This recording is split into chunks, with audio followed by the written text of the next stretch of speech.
It's the Weekly Wrap with your host, broadcasting legend Bruce Wolf, and his trusty sidekick, comedian Tim Slagle. And now, without further ado, Bruce Wolf. Bruce Wolf, Tim Slagle on the Weekly Wrap. And now my favorite part of the show, wherein I guess what's in Tim's background today. I'm going to say, Tim, you've Stormy Daniels G-string? No? No, what do you got? What do you got? You're kind of close, but not really. Oh, okay. All right. I'm here at CNN. Looks like they can't wait to get that debate on. Oh, that debate. I mean, it's interesting. So everybody already knows all the strategy, right? Because the first one's scheduled for June 27th. And they're both scheduled early enough so that everybody can forget about the debates once the election occurs. I'm just startled that everybody seems to be jockeying for position for like the middle of October, the October surprise, that moment when the independent prosecutor Walsh indicts Casper Weinberger, and then that flushes George Bush's charge to beat Bill Clinton. I mean, that's the way these things seem to go. Sure. Or a laptop is discounted as Russian disinformation, and no one publishes. If a surprise October surprise happens and no one reports it, does it really happen? Right. And I guess Hillary was hurt when Comey came back double reversed and said, "Oh, we got to look into stuff because they found emails on Weiner's laptop." Yeah, Weiner's. Yeah, so that might have retarded her progress. So I mean, these things do happen because I'm always thinking of the person who hasn't decided by then, and it's got to be the village idiot by that point, right? I mean, I think that's why early voting has become a thing. They want people to vote before the October surprise, right? So. And I think this debate, the reason why I'm of the camp that they're doing this debate early, so it'll give plenty of time for the Democrats to pick a nominee. You know what? That's not just a tinfoil hat thing, because I've actually heard something along those lines that if Biden, for example, to totally bomb out, and here's the thing, I mean, I don't think he will. In the first debate, we saw how he was coked up for the State of the Union, right? But he was not interrupted. I mean, when he was interrupted a couple times, he kind of lost it a little. Just a little bit of interruption is all it took for making. What did he do? He got her name wrong. Yeah, right. And I, for some reason, maybe because I'm not that far away from Biden's age, and you aren't either. When you get names wrong, that's not really a sign of senescence. It's when you just right. But he went off script. That's the crucial thing, is he went off script. And if Trump can keep him off script for an hour and a half, it's all chaos is going to. Here's the problem. Loose. Apparently, and I hate to give like Jimmy Fallon credit for a joke, but okay, Biden didn't want a studio audience, and Fallon said he didn't want an audience. That's why they put it on CNN. So, okay. And I was hoping Don Lemon would still be there and would be the interlocutor. Is that the word? Am I looking for? Interrogator? I think interlocutor is a position in a minstrel show, actually, Mr. Interlocutor. Yeah. Okay. So here's the thing. Here's the thing. They're not going to have an audience. And try to imagine Seinfeld without an audience, with a can. At least I hope they have a canned laughter and applause. Seinfeld without an audience, that would be Curb Your Enthusiasm, right? It would be difficult. So here's the thing: it's going to be real quiet in there. They're going to shut the mics off of the other guy, and I think this redounds to the benefit of Trump, because his biggest problem is, for as great a salesman as he supposedly is, he talks past the close a lot, and he should just keep quiet and let Biden sink in his own stew. But what he might do is he might interrupt him, and thereby saving Biden while he's in the middle of something. I mean, it's possible he could throw him off too, but if Trump is able to keep quiet, I mean, that's an amazing thing for him. And it's actually a benefit to him to have the microphones off, because it'll shut him up. No, agree, disagree. It's not going to shut him up, though. You're still going to hear. You're still going to hear because In the background. How big is the studio going to be? Wrong. Yeah, right. That's wrong. No, that's not right.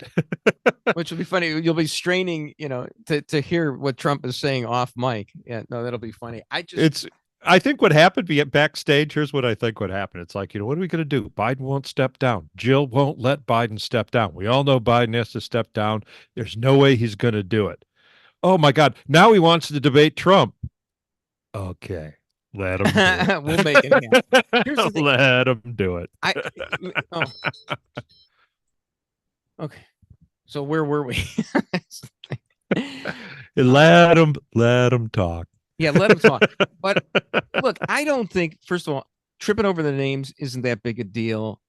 And, unless it's part of, something else, by itself, it's not enough. No, the tripping over the names, though, indicates that it's about to really get good. It's when he trips over the names. That's usually when Corinne Jean-Pierre walks in and says, okay, this conference is over. How long is he going to have to really answer any of these questions? Like 90 seconds? It reminds me of like when I was in college and you had to fill out a blue book. And even if you didn't know the answer to the question, you made the question somehow fit your answer because you just had to fill out a couple of pages in a blue book. And I think Biden can still do that. You throw in a corn pop, maybe a little anecdote about the time that his father saved the gay couple in the 1960s in Pennsylvania. I remember telling Ashley to pick up the soap.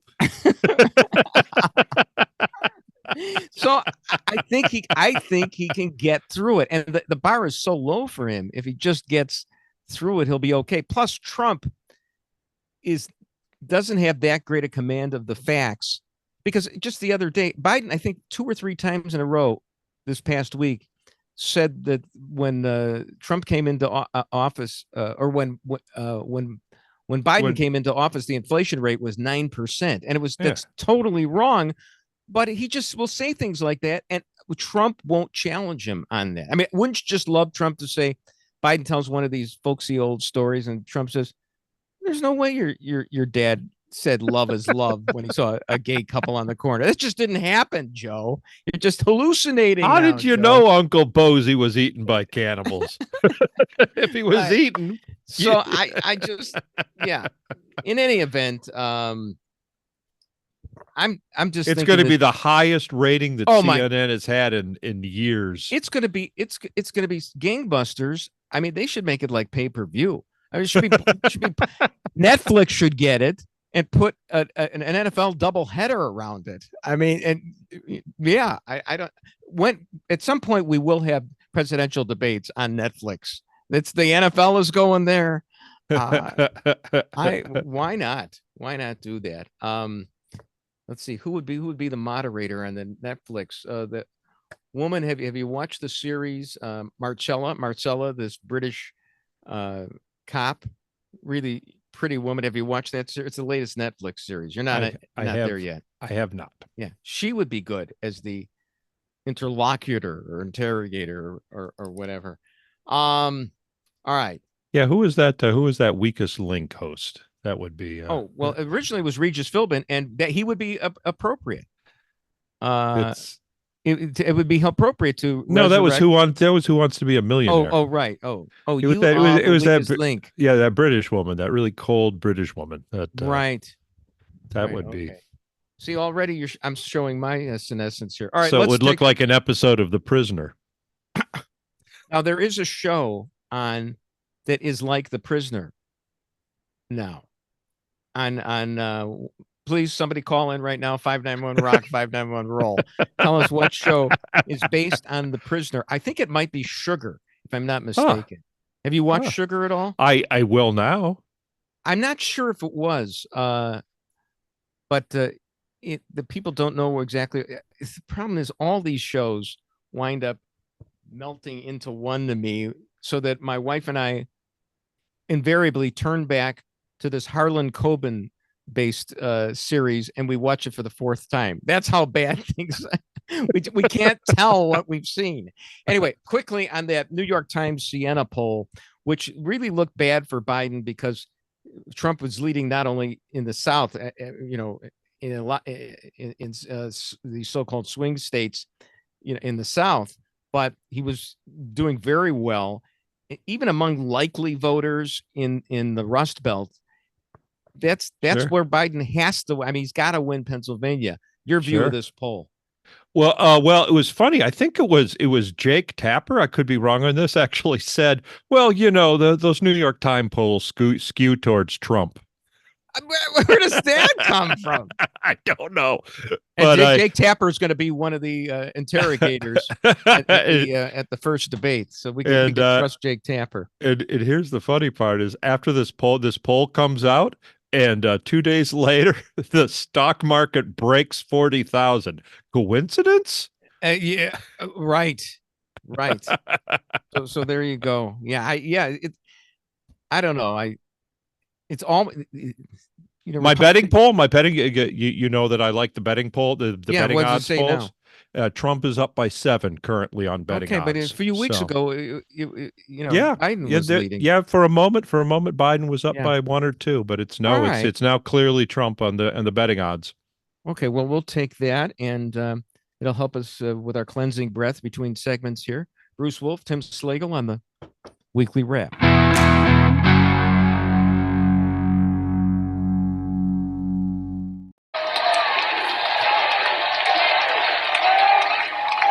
I totally admire the ambitions of your generation to create a more just and inclusive society. I think it is also wonderful that you care so much about not hurting other people's feelings. In the 1,000,001 ways, we all do that every second of every day. It's lovely to want to fix those things, but, all caps, but. What I need to tell you as a comedian, do not lose your sense of humor. You can have no idea at this point in your life how much you are going to need it to get through. Bruce Wolf, Tim Slagle on the Weekly Wrap. I confess, I watched like about 2 minutes of Seinfeld's speech. I thought it was okay. I mean, it's good because it's kind of neat to see him in that environment in the cap and gown. With what's with this cap, huh? Yeah, looks like I got a book in my head and a rope. You don't even know if I got clothes on under here, huh? I was mainly looking at the people behind him, the administrators and everything, who were nodding in agreement and smiling. And, they'll probably face discipline because he said some politically incorrect things. I mean, he didn't go as far as, I don't know if you're familiar with this, the Kansas City Chiefs kicker, Harrison Butker, good old number 7. Sure. He gave a speech. Yeah, I saw that. That's kind of causing trouble. At a Catholic college in Atchison, Kansas, of Atchison, Topeka, the Santa Fe, in which, I mean, it was the whole, 9 yards and then some. The extra point is good. And he ripped the gay lifestyle, abortion, and the capper to me was, he said women should really be at home raising children. They shouldn't even be working. That's not exactly what he said. He said, don't let what you've been taught for the past 4 years influence you if you want to be a mother. There's nothing shameful about being a mother and a homemaker. That's what he said. Are you sure that's all he said? Yeah, that's what he said. And and would you be surprised that the media is taking it out of context? Look, I just took it out of context, and I'm on his side. Well, you were kind of part of the media for a while there, right? I just, I mean, and then the NFL condemned the statement. Okay, but. Yeah, wimps. So I guess on the back of his helmet. Yeah. You can't be politically correct when you're called when you own the Chiefs, can you? Right, totally. I thought on the back of his helmet, maybe if it says like "end women in the workplace," that's his right. But apparently, would he said, or what? I could be wrong. If I am. No. Let's not go to the actual speech. Let's just give us a recollection. Give us a call. But I mean, there's nothing wrong with that. Saying, don't be ashamed. You want to just have kids and raise a family. There's nothing wrong with that.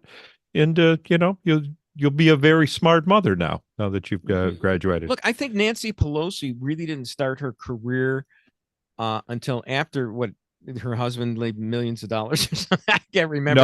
No. He was losing his butt in the stock market. He said, okay. honey, can you find a place where you can get good stock tips? There we go. But she really didn't start being really active in her congressional career until she had like 4 or 5 kids first, I think. She's done it all. Yeah. I mean, we don't like what she's done, but my sister, friend of the show and Michigan State legislator, she quit her job when she had kids so that she could be a full-time mom. Right. And once the kids were in high school and beyond, she ran for office. So yeah. Yeah, but look how much it slowed her down, because had she kept on with that, maybe she could be an elector for one of the Hamas candidates in this coming presidential election in Michigan. Or she could have been one of the electors being prosecuted right now by the Michigan Secretary of State. So having a family saved her. So meanwhile, back to Seinfeld for a second. I mean, it could have been worse. These students who walked out, they could have walked out during his speech. And then Jerry would have been offended, not as a Jew, but as a comedian. Okay, there you go. Now that's a good line, Jimmy Fallon. I think you'd like that one. So did you see that Northwestern is apparently going to punish some people for desecrating the American and Israeli flags? I don't know. Somehow this winds up, Northwestern has threatened to follow disciplinary action after American and Israeli flags were vandalized on campus. I think it can be negotiated. Maybe a few more Palestinian professors will help out. Well, here's the thing where they always make a big deal. It's the American flag. No, it's our right to speech. No, it wasn't your flag. I mean, it really doesn't matter whose flag it was. You took a flag that did not belong to you and destroyed it. Sure. I mean, that's just the bottom line. Yeah. Also, Northwestern, I believe, is playing Ohio State and Michigan. I'm not sure. There are 2 games at Wrigley Field this year. And it's always fun to have a football game at Wrigley Field. You know, the gridiron doesn't take up the entire field.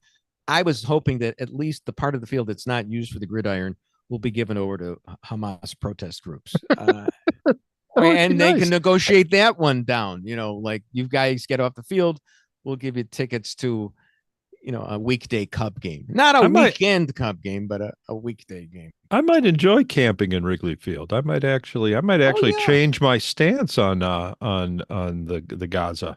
Camping at Wrigley Field that. It seems like a blast. And then DePaul finally took down the Chicago police came in. What took them so long until Ray and Joey Meyer rolled over in their graves? Why was it up as long as it was? And they, and then they had to cancel their end of year fest because of this. They're doing stuff that's against, I don't know if it's either against the law and against the school rules. Why isn't it immediately dismantled? I don't understand that. Well, I do understand. Alan Dershowitz has a really good point. Is what these kids should do, the ones that wanted the fest, the ones that wanted their commencement, all this stuff that's being canceled, they should file a class action suit. Oh, yeah. I don't think you needed a great mind like Dersh to think of that. I think we could have thought of that. Well, sure, but we didn't. I just wasn't on that. All right. So, did you see Mayor Johnson, after a year in office, is sat down with Channel 7, and I believe it was tabbed a one-on-one interview. And I love when TV stations, they make it sound like it's an exclusive, and then every station has a one-on-one interview with the mayor, which, I didn't even bother watching any of these interviews because they're not gonna skewer him. They should have Paul Vallis interview him, and then it would be a debate. and you'd shut off Vallis's microphone while Johnson was talking. Yeah. I mean, the guy is underwater, and the progressives, I don't understand why he's underwater. He won the mayoralty. He won that. And there's a lot of people who voted for him who don't like him now. Well, what did you expect? The guy was, an open and notorious Chicago Teachers Union puppet. You knew that. So I don't get what they're complaining about. I get what, and we don't have standing because we don't live in the city, even though I was born there. But Chicago does affect me, and I'll always be a Bear fan, even when they move to Nashville. Sure, it's where we get our TV, Bruce. It's where we get our TV. Right, it certainly is. And speaking of mayors, I love this Mayor Adams of New York when he said that migrants. Did you see this? Sometimes I don't believe this. Yeah, I did. Migrants could be lifeguards. They could get jobs as lifeguards. Because they're great swimmers. It's great swimmers. Do you remember, that's like a reverse Al Campanis moment. Do you remember we talked about this? Al Campanis was the general manager of the Dodgers. He was on Nightline with Ted Koppel, and he actually said to Koppel, "Well, they can't swim. Sure, and right, but he was talking about blacks, so maybe a black guy, but like the mayor, who's needed to be rescued because he can't swim, knows that migrants, I'll be there to save him. They don't even have to swim anymore, though, do they? I mean, they just kind of walk in. They're not. Don't you have to swim in the Rio Grande? I mean, isn't it like a half a length? Or do they have a bridge? I think they dropped that mandate. That is no longer a requirement for illegal immigration. That's like 30 years ago that you'd have to swim. All right, now the word of the day. I saw Tim had tweeted this last week, and I thought it was a funny word, a nice word. Giftsword. Is that how did I pronounce it correctly? I think so. What does it mean again? I forgot. It means literally poison dwarf. Hey, then we were mentioning several of them. I chimed in with like Bob Costas, but you had and it's like a swear. It's like my sister's fluent in German, and so I asked her about this, and she said, yeah, she says it's like a dirty word in Germany. Well, I know in the legislature she mentions it all the time when she's denouncing. Oh no, other sister. Other sister. Okay. Other sister. Okay. Yeah. All right. Yeah, this is my sister who's a member of the Illinois Bar, as a matter of fact. There you go. So who were some of your well, I thought right away George Stephanopoulos. Sure. For Giftsword. Yeah. What it means, it doesn't just mean poison dwarf. A little more literally, it means a mean, vindictive, little person. Yeah. It's funny because George Stephanopoulos, right on. Yeah, well, right. And I thought when you mentioned Stephanopoulos, it reminded me that apparently Carrie Underwood was on Whoopi Goldberg's show, The View, and she admitted that she had used some weight loss drug or something. And Whoopi, of course, has used one. Kelly Clarkson. Oh, was it Kelly Clarkson or what? Right. They're all, hey, there you go, Mr. President. Yeah, I was going to say, Joe, you better not use me for your debate prep. I got to tell you, you better not do that. So I was just wondering when Stephanopoulos was on it, if Whoopi knew that asked if there was something like a height drug that we could get for George. Well, that was really tortured for me to get to that, but we'll edit and then you and I went back and forth on Twitter there about other people who could be labeled as a poison dwarf. You mentioned Bob Costas. Yeah, right. And then it occurred to me like a day later, oh my gosh, Corinne Jean-Pierre. Oh, yeah, very much so. That's also another side of senioritis. Oh yeah, the jerk store just called and it's Corinne Jean-Pierre. Bruce Wolf, Tim Slagle on the Weekly Wrap.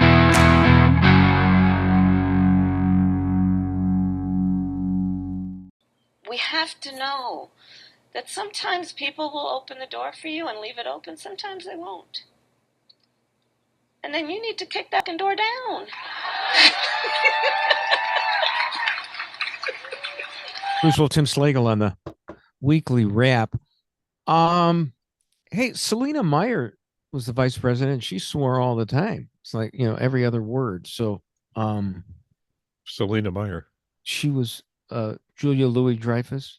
Okay. Right? I'm sorry. No, yeah, that's okay. Now, absolutely. And it's if you actually though want to follow in Kamala's mold, you wouldn't kick the door open. You'd go in on your knees. Oh, there you go. Okay.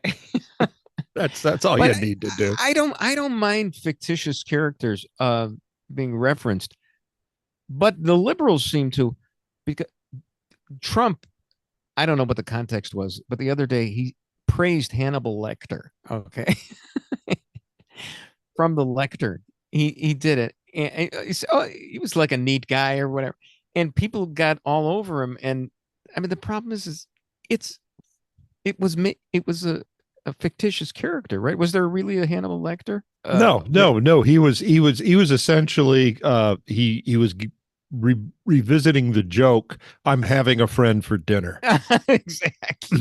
and that's I haven't seen it in context. I don't know what he was talking about. Right. Probably it was a reference to that we're going to eat the Democrats' lunch. Sure. I think it was something to that effect. That Hannibal Lecter, he said it right, boy. That Hannibal Lecter, what a great actor, best actor ever. Yeah. Well, Anthony Hopkins, you got to give him credit. So there's this piece by Abe Greenwald in Commentary Magazine this month, and basically what it boils down to is that everything that's woke is just a cover story for something else. That Black Lives Matter is not about Black liberation. Trans stuff isn't really about trans. Even the anti-Semitic stuff isn't about the Jews necessarily. Defunding the police actually turned out to be a disaster. Gender affirming care, we're getting blowback on that now. They just need a cause. Okay, they're people who need a cause. To me, it's all about people need to pity somebody, makes them feel good. But what his thesis is that it's just in general anti-Western civilization. We got to tear the whole thing down, and it's almost a self-evident proposition, but it's something that needs to be, you can't stress enough, I think. It's interesting to me though that originally it was supposed to be like a compliment. It was a new way to, because the leftists, they've always had to change what they are. Back in the beginning of the 20th century, they were communists, and it was kind of cool to be a communist. And Right. then all of a sudden, no, maybe not. Okay, now we're progressives, or now we're and then there was the eugenics thing, and oh no, we're not progressives, we're liberals, and they always. But every time they adopt a new title, it becomes a slur. And I think the same thing happened with woke. Originally, woke was, we're woke, man. We understand. We took the red pill. We're woke. We know what's going on in the world. We know the system's rigged, and that the Republicans started using it as an insult. Right. and now the liberals are insulted when you call them woke, which is what they are. Right. Because woke is, I mean, what is the definition of a liberal? It's somebody who makes rules for everyone else except himself. It's NIMBY, not my backyard. Mm-hmm. It's all that. But to me, it's this whole pity thing. You get to feel superior. I mean, the Jews were once the subjects of pity too. As long as the Jews are being exterminated, hell, the world is in favor of them. But just rise up, have self-determination, and it's no, you're part of the oppressive class. I mean, it's just you need to be in a pit. We like like pitiful Jews better. Go back to the era of TWW. The poor, right. What am I gonna do if only the czar knew? Oh, screw the czar, screw you, screw Joe Biden with his waffling on. I guess it's time for Jews news right now. Okay, is that right, Chris? Well, one last thing on woke I want to point out is that if they had been thinking, they would have picked a word that didn't rhyme with so many other wonderful words like joke and broke. Right. Really, we need better marketing next time. No, so I guess the latest thing is that Biden was going to give $1 billion in armaments to Israel. He doesn't know exactly what to do because he always has to stand in the center of the Democratic Party, which actually will just tear you apart. And he's really good at wanting America to be in a quagmire and not to win anything, not to side with an ally to win anything. It's But, almost as if he's got an evil twin in the Oval Office with him. Yeah, doesn't it? It's because originally the money was approved to ship to Israel, Yeah. and then he said, nope, I'm not going to ship it. And then everyone complained, what do you mean you're not going to send those arms to Israel? And it's like, oh, okay, well, I'll approve another $1 billion, different $1 billion. Oh, okay. And then, is the evil twin then going to say, no, I'm not going to send that one either? For those debates, he's going to need himself and the evil twin to fill up a couple of minutes each time he's asked a question. There's no question about that. Dark Brandon, I think actually he's talked about it. Don't they now that I think about it. Now that I think about it. So there's a story about a 17-year-old girl who got a doctoral degree. She's local, from the west side or the south side. And I saw like a Channel 7 story on it. I actually read the printed version. Yeah. Dr. Dorothy Jean Tillman, the second, was 10 when she entered college as a freshman, and she just got her doctoral degree. Now, I had a couple of questions about it. I think she got the doctoral degree from Arizona State University online, if I'm not mistaken, which, I would say, okay, I would just wait a couple of years so that I could see that I got it from Harvard, on campus, not Arizona State online, but that's me. But she might have had her reasons. Well, you can go. Harvard's a great place. You can go for multiple PhDs, can't you? Oh yeah. The more the merrier. She's got the time. Also, when I read the story, Channel 7 didn't say what her dissertation was about. Thank God. Yeah. Thank God, because your worst fears were certain to be realized, right? Sure. It would probably be how I spent my summer vacation in the 29th ward. But whatever. I'm sure and its effects on socioeconomic status. Oh, God. All right. What was her doctorate in? It's some behavioral sciences or something like that. Yeah. She's not like an MD or anything like that. Or, she's not. You don't have to worry about her going under Stag Field and creating the next bomb. Okay. So she's like a Jill Biden doctor. Integrated behavioral health. There you go. Sounds exciting to me. So, the Museum of Science and Industry is changing its name to the Griffin Science and Industry Museum because I guess Peter Griffin of Family Guy, they've made up so much money that he's going to giggity. But no, it's Ken Griffin. And of course, there was backlash to the name for two reasons. One is the typical Chicago reaction. We don't call the Sears Tower Willis Tower. We don't call it Guaranteed Rate Field. It's going to be Kaminsky. It was good enough for Barack Obama to call it Kaminsky Field. It's good enough for me. Part of it's that. Part of it is political, though, because Griffin is the guy the Republican who fled to Florida. So, there's a little bit of anger over that because, as somebody tweeted to me, you don't see anybody complaining about Lakeshore Drive being changed to the name DeSable, do you? So I did, but it's not used. No, but you see who's doing the complaining. It's the wrong people doing the complaining about DeSable. But the right people are complaining about Ken Griffin. The interesting thing about it is it's because the whole museum culture is so is so elitist. They're not going to admit that they essentially sold naming rights. Okay. Right. I got to tell you something. The Museum of Science and Industry, it sounds they want to make it sound elitist and everything. And basically, I really don't have standing to talk about it because I think the last time I was there, the Germans were still using the U-505 sub. So but the last time I was there, I said, this is just like the world's largest video arcade. Exactly. Stuff to make, to dazzle the kids. It's certainly not, ask Dr. Tillman there, 17-year-old Dr. Tillman. It's not doing the hard work of studying and reading and writing and ciphering that you have to do. It's just, bunch of bells and whistles. Pictures of nude fat women. Oh, we'll get to that. All right. So real quickly here, Did you see what happened in San Francisco? The Tesla stations that they're being denuded. They're being stripped of the copper that you need for the and so which led me to believe or say, where's a copper when you need one? All right, okay, take that, Jimmy Fallon. But no, so somebody mentioned to me, since you can't release, there it is. They're cutting off Tesla supercharger cables. Somebody actually mentioned that. I saw that in a meme.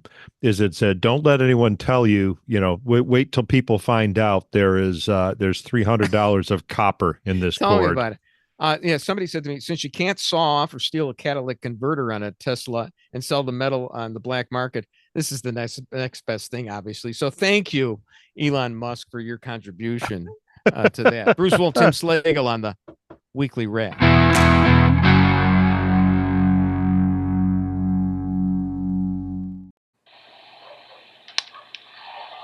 lift the opposite way. MJ Melendez is into the corner, and you talk about a basket catch, and it's true as form. Hot start for that guy out there. Ball slicing to him. Is it a punt or a fly ball? The 1-1. Again, one a little straightened out a little bit more. Let's see. Into the corner. What do we got? He's got both! He got them both!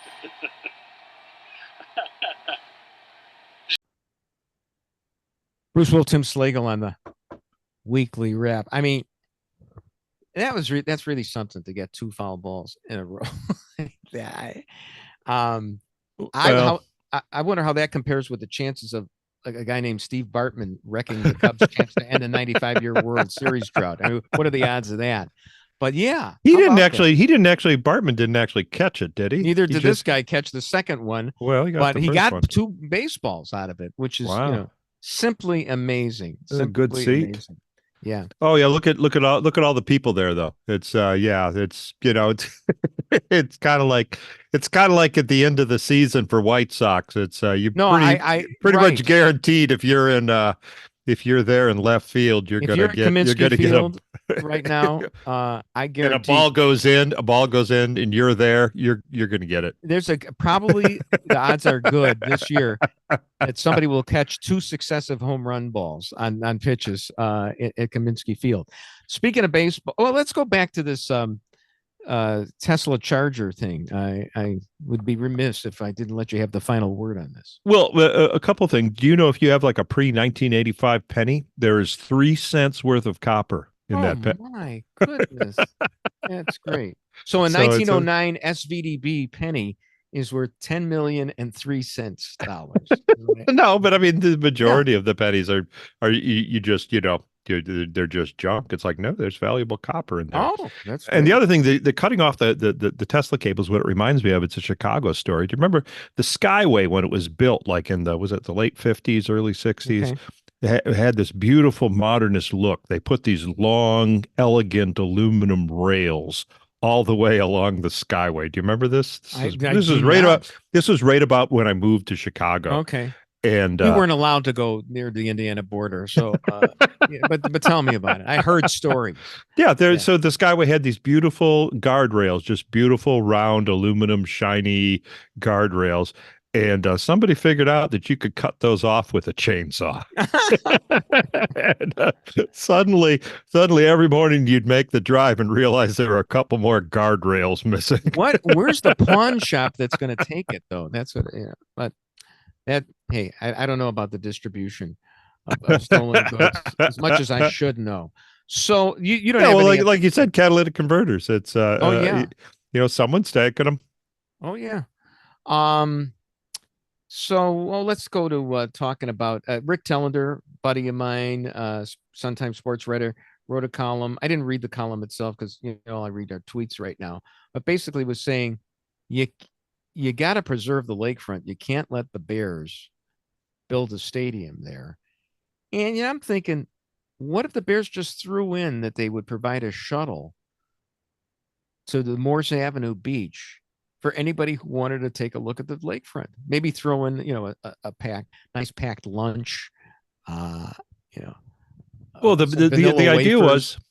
was what made Chicago unique. It was the only place, one of the only places in America where the beach was not allowed to be built on. It was reserved for the residents. It was a public space, the entire length of Chicago, and it's slowly that's going away. Like I say, we already gave a big chunk to Obama. Well, that is where him that was and necessary. Michelle can be interred eventually. Okay. So under a giant pyramid. And their servants buried with them alive. I would hope so. Would be their big sycophants. Oh, David Axelrod would go in there. No, I'm not dead yet. I'm still a contributor to CNN. No. David, come in the pyramid right now. They're dead, and so are you. So did you see where ABC is going to have the Golden Bachelorette?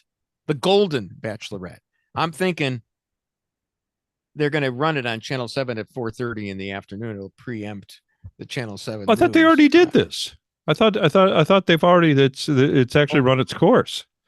Okay, I'm behind the time, and my joke wasn't that great. ABC announces its first ever Golden Bachelorette. The golden shot at love. No. Yeah, she is the golden. She is the Golden Bachelorette, not the Golden Bachelor. I'm sorry. Okay, I'm sorry. Chris, let's rewind here because we got a couple of golden boys who Chris liked the joke. We got a couple of golden boys who have been making fun of Trump and Biden with the record show. All right. So anyway, yeah. I can't believe they would do that concept twice. I think that's what it is. That's why I'm puzzled. Yeah, it was the Golden Bachelor. How about the Prince Charles portrait that came out? Did you see this one? That's a little weird. He looks pretty in pink. Looks like Han Solo after Jabba the Hutt got a hold of him. Well, I would kill for one more season of The Crown just to get Dominic West, and he played Prince Charles. His reaction to this: "Blimey, my head looks disembodied. I'm floating in pink slime." Well, my guess is that his cancer prognosis is not good. Oh, this is the portrait is expressing the brevity of his reign.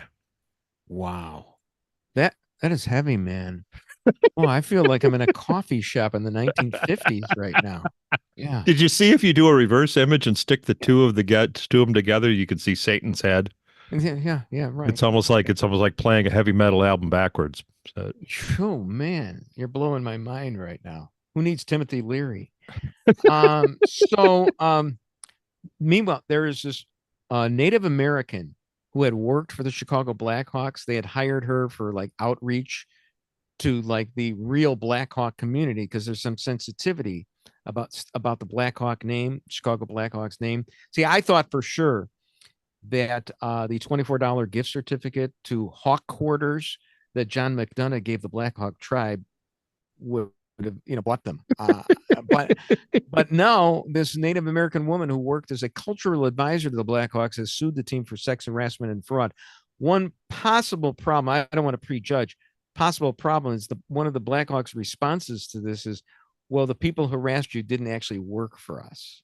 But, if you get past that, maybe there's some kind of agency, argument that you can make or whatever. But yeah, it's interesting. I think there was an Overton window for getting rid of the Blackhawk logo. It's when they, have so many years removed from the Stanley Cup, but before they drafted Connor Bedard, the phenom, they were so bad that's when you could have pounced and gotten rid of the Blackhawk Indian head. But now, even though they didn't have that great a year this year, they've got Connor Bedard. They've got other people coming up. Yeah, they're not going to get rid of that thing until the revolution comes. So it's a marketable logo. I mean, I personally, being 132nd Chicago Blackhawk, because my father was a season ticket holder. Wow. I take offense at the Indian. You could get tenure at Harvard with that. Yeah. Well, here's the thing. Because not only is it on its face, no pun intended, an insulting logo, But you know, these guys, when they get into fights, they pull the jersey or sweater, as they like to call it, over each other's heads and reinforce some of the ugliest stereotypes. I mean, why don't they just show one guy, knocking the other guy's helmet off in some kind of some kind of dance that's supposed to simulate scalping. So I just, it's hard to believe when you watch those fights. It's a sport that originated in Canada. You don't right? Why would they do this? So peaceful. Did you see this? This is really I can't wrap my head around. Yeah, this. We're nice people, but we'll take it back on DIC. All right.